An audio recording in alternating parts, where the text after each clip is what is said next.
It's a very unfair trial. Nobody's seen anything like this. Lamenting the fact that the judge had initially said he would not be allowed to make a closing statement in his own civil fraud trial, former President Donald Trump settled into his courtroom seat to listen.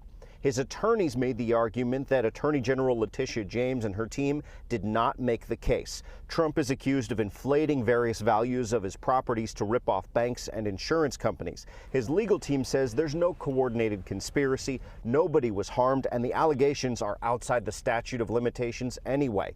Judge Arthur Engoron often interjected, seeming skeptical. He's already found the former president liable for the top-line charge of fraud before the trial even started. But just before lunch, the judge did allow Trump to make a statement, warning him to stick to the financial facts of the case. It's a warning the former president largely ignored. He said, quote, "We have a situation where I'm an innocent man and I'm being persecuted. This is not consumer fraud. This is not fraud. This is a fraud on me." Then he turned his attention to Attorney General James, quote, "The person in the room right now hates Trump and is using Trump to get elected."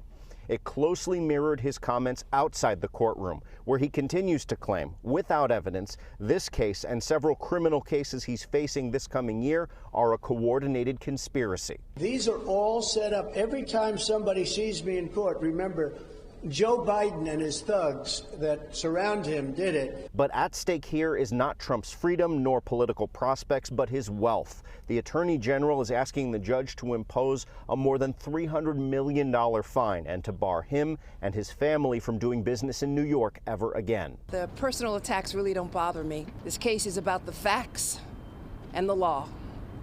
And Mr. Donald Trump violated the law. The judge is tentatively promising a written ruling by the end of the month. In Lower Manhattan, Henry Rossoff, Pix 11 News.